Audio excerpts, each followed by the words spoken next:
majority of mountain bikers have one thing in common: flat pedals. They come in all kinds of colors, shapes, materials, and in this video, we're breaking down the difference between the two main shapes of flat pedals, concave and convex. Don't worry, this is not a geometry class, it's a mountain bike class. So let's dive in.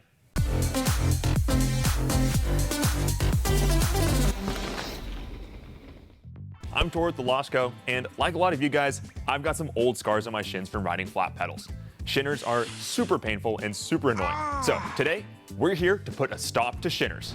Well, I actually can't guarantee that, but I can guarantee that you're gonna learn something about the shapes of flat pedals and which kinds suit your riding style better, leading to fewer shinners. Flats may seem pretty simple at first glance, but slight differences in pedal geometry will suit some riders better than others, so listen up. Most flat pedals come in one of two shapes: concave or convex. It's been a long time since I took geometry in 9th grade, so let's do a 10-second refresher on what those words mean. A concave shape curves inwards with its thinnest section at the middle, while a convex shape curves outwards with its thickest section at the middle. That exact same rule applies to flat pedals. If the middle of the pedal is higher than the edges, it's convex. If the middle of the pedal is lower than the edges, then it's concave. You can also have a completely flat pedal, where the whole pedal surface is the same level as the axle. And of course, there's a fourth option that breaks all the rules that I just laid out, and that is the new OneUp Wave pedal, which is both convex and concave simultaneously. It's the first pedal we've seen with that kind of design, and we're gonna talk a little bit more about it in just a bit. Later in the video, we'll share our recommendations for both convex and concave pedals, and we carry all of these pedals as well as a bunch of other mountain bike parts at thelostco.com. Check us out. For now, let's get back to convex and concave. These two have been around forever, with brands offering countless pedals of each style over the years. Let's take a closer look at the construction of both styles and what kind of advantages both pedals have.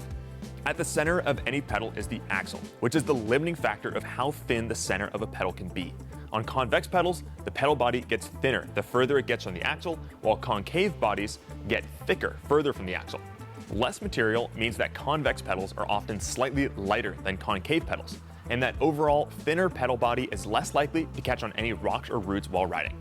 Crashes caused by pedal strikes can definitely be some of the most sudden and catastrophic explosions on trail, so that is definitely a point for the convex pedals. When it comes to pure grip between your shoe and the pedal pins, there is still a lot of debate about which style offers more grip. Personal preference is going to heavily influence which pedal you prefer, but overall, more riders will get maximum grip out of a concave pedal. That shallow bowl shape gives your feet more support, and you'll feel like you're sitting inside of the pedal rather than sitting on top of it. But some riders do prefer the convex shape, arguing that it fits in the arch of their foot and they can get their feet to wrap around the pedals. If you're not sure if you're someone who would prefer concave or convex pedals, we've got a super simple method to help you figure out which is more likely to suit you and your riding style. Riders who have the ball of their foot over the pedal spindle are more likely to prefer concave pedals, while riders who have the arch of their foot over the pedal spindle are more likely to prefer convex pedals. That isn't necessarily going to be true for everyone, but it does hold true for a large number of riders. Now that we have the basics covered, let's talk about how these different pedal shapes feel while you're actually riding. All right, let's talk about how these different pedal styles are gonna feel under your feet in 3 different riding scenarios. We'll cover climbing, jumping, and tech to really figure out where each pedal style excels.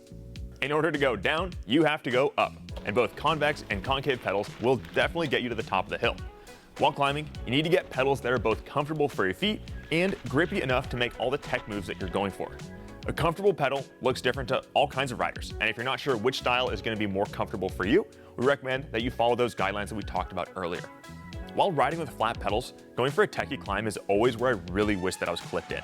I always pull my foot straight off the pedal when I switch to flats after a long stint of clipped-in riding, and it usually takes a couple of rides to get my brain recalibrated to flat pedal rules. A more grippy flat pedal is going to let you put more power down to clear an obstacle or bunny hop in awkward situations. I find that concave pedals give me better grip when I'm sprinting up a loose rock face, and I've got a slightly higher chance of clearing those tech moves with a grippy concave pedal. But if you're just cruising up perfectly graded fire roads, then you do not need the sharpest pins or the widest pedal in the world. Concave versus convex doesn't really matter that much in that situation, and you could probably have completely smooth plywood pedals and be just fine. Personally, I wouldn't make my pedal purchasing decision purely on climbing performance, so let's talk about descending. For some riders, jumps are straight up terrifying, while other riders will go to Whistler and only ride A-line for 5 days straight. If you're someone who's lapping the jumps and potentially doing some aerial maneuvers that involve removing your feet from the pedals, then listen up. It's been a couple years since my slopestyle peaked, but back in my youth, I was all about convex pedals while doing my stunts. I found that concave pedals made it a little harder for me to get my feet off the pedals, and I'm just generally more comfortable taking my feet off the pedals with convex pedal shapes. So if you're trying to learn some tricks, then I would recommend convex pedals over concave. But now that I'm not doing tricks, I think that concave pedals do give me more control in the air when I'm trying to keep my feet directly attached to the pedals. Whether I'm trying to throw a whip or just survive a big scary jump, I find that the concave pedals are able to give me more control over the bike in the air, which in turn gives me more confidence. The jumps are super fun, but at the end of the day, what most of us are looking for is confidence while descending rough trails. We want our feet to stay locked in place on those double blacks, and truly that's what all these pedals were designed for. So let's dive a little deeper into that. In terms of pure grip, I get more grip from a concave pedal. It feels more natural to drop my heels with concave pedals and drive my feet into them, which is exactly where flat pedal grip comes from. Getting the balls of my feet in the pocket of a concave pedal drives my heels down and keeps my weight pressed directly into the face of the pedal. It's definitely possible to drop your heels and press into a convex pedal, but I just don't feel as secure with the ball of my foot balancing on the axle without any support from the front or back of my foot. Because the front and back of the pedal fade away, all of my weight feels like it's going right into the pedal spindle instead of the whole pedal body.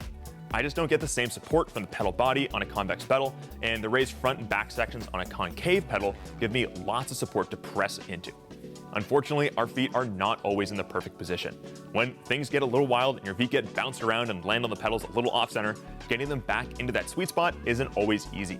Sometimes you just gotta ride it out with your feet all crisscrossed, and getting your feet uncrisscrossed isn't as easy as you'd like. If you've got super grippy pedals, then you just gotta wait until the trail mellows out until you can lift your foot back up and put it back in the right place.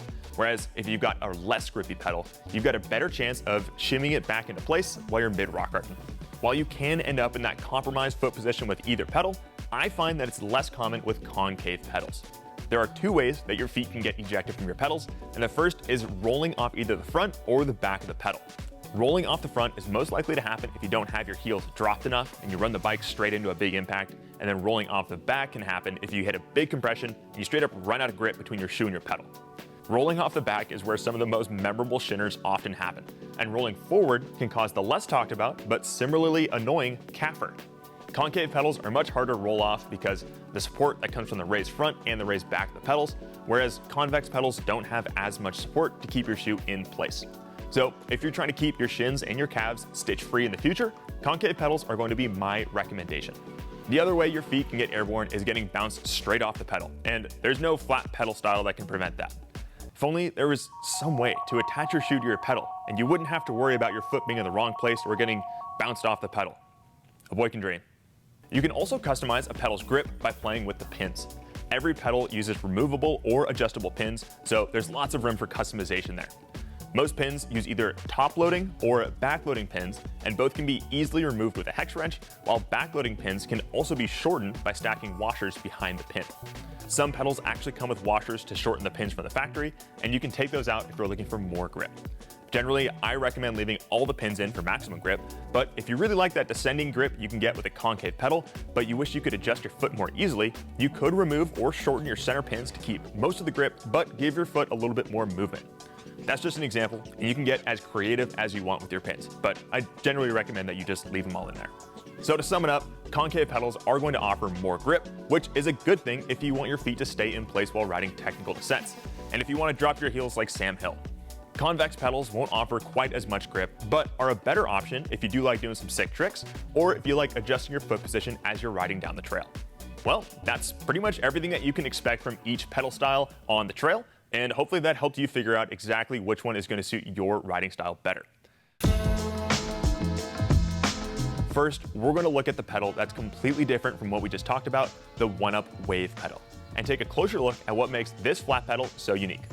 Like I said earlier, it's both concave and convex, aiming to be the best of both worlds. The front of this pedal is concave to keep your foot from rolling off the front, while the back of the pedal is convex to allow you to drop your heels and stay super planted.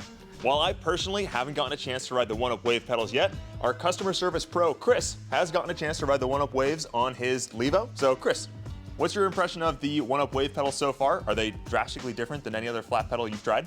I wouldn't say they're drastically different. Like, I definitely like them. I can't say that I really noticed the waviness to them. They feel like similar concave pedals. They do seem like really wide platformed and tons of grip, and yeah, they've been good. No complaints. I like them. So more like a concave pedal than a convex pedal as far as foot feel? I would say so, yeah. Now let's take a look at some of our favorite concave and convex pedals that we currently carry here at the Losco. We've got alloy and composite options for both styles of pedal, and we're going to start with the convex pedals, so let's check it out. The other two flat pedals OneUp makes besides their wave pedals are their very accurately named composite pedals and aluminum pedals.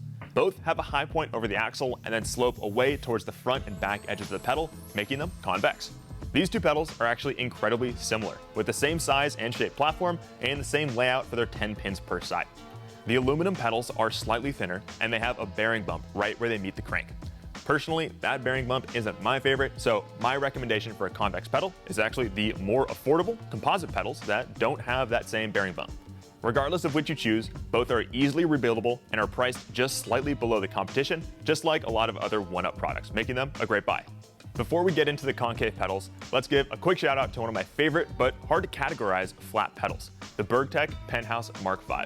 Bergtech markets this pedal as having some concavity, but if you look at this from the side profile, this hunk of metal is actually a little convex, with the pedal spindle being the high point of the pedal body. But if you look at it from the top, the center of the pedal is the lowest point, lower than either edge of the pedal, making it concave. It's hard to say exactly what this pedal is, but all you need to know is that it feels concave while you're riding it, and it's certainly worked for Dan Booker, who's won some of the Enduro World Cup races using this pedal this year. Okay, moving on to concave pedals, we've got a ton of options from a ton of different brands, and there's certainly no shortage of choice here. A lot of the pedals we have in front of us are riders' favorite pedals, and they'll tell you that any other pedal on this list is completely unrideable. But these are actually all great pedals, and I think the majority of all riders are going to enjoy pretty much every single one of them. We'll start with the most affordable concave pedals that we sell, and these are the Deity Death Traps. Their composite construction helps keep the price and the weight down, and they've only got slightly less grip than the larger, more expensive metal pedals. If you're a fan of composite pedals and you want the grip of a concave pedal, these Deity Death Traps offer great value, and they just punch way above their weight. A local company that's been gaining traction recently is Tenet, and these are their Occult pedals. Tenet's headquarters is just down the street from us, and the Occult pedals have a cult following. Well, maybe they haven't been around long enough for that to be true, but these pedals are super concave, and they offer a free rebuild after a year of riding, and are actually the most affordable metal pedal that we're going to look at today. Overall, these have some sharp pins, a great price, and local company, so Tenet pedals. Next up, we're going super rapid fire here with the P&W Lone Pedal Gen 2, and their big party trick is these tectonic pins. Most pedal pins either screw in from the front or they screw in from the back, but these actually screw in from this side. When you remove the little grub screw holding in the pin, this double-sided tectonic pin comes out, and this is definitely the quickest pin swap out there if you've managed to fully smash it on a rock. Again, these are super concave pedals, super grippy, and they are currently P&W's best flat pedal option. All right, we're going back to Deity, and they are super famous for their T-Max pedal, which has been widely regarded as one of the grippiest pedals money can buy for a lot of years now. Our suspension tech, Alex, has been riding the T-Max for years, and they always come back to them after trying other high-end flat pedals. But there are a lot of riders out there that don't know that the T-Max was actually updated just over a year ago, and this is the Supervillain, which is the successor to the T-Max, and it fills the very large shoes left behind from the T-Max. It's overall a more refined pedal with a very deep concave profile, tons of pins, high-quality CNC work, and tons of anodized color options. Outside of my job here at the Losco, I am supported by Deity, so this is my personal flat pedal of choice, and lucky for me, it offers an insane amount of grip. Last but not least, we're looking at the Raceface Turbine pedal, which has won over the hearts of reviewers around the world. Raceface talks a lot about how this pedal is concave in several directions, not just front to back, but also side to side, which is pretty unique. Whether you're pushing laterally through a corner or just need your foot to stay planted in a straight line through a rock garden, the deep concave shape and the sharp pins on the Raceface Turbine makes this another great option for anyone looking for maximum grip. Okay, we just covered a bunch of our favorite flat pedals here at the Losco, but there's definitely a ton of pedals out there that we didn't talk about. So let us know down in the comment section which flat pedal is your favorite, and if you prefer a convex or concave pedal shape. If you're in need of more grip and want a fresh set of flat pedals, we carry all the pedals that we talked about here today, as well as a whole bunch more on thelosco.com. We also offer free shipping on all orders over $50 in the USA. Thank you guys for watching, and we will see you guys in the future if you subscribe for more mountain biking videos.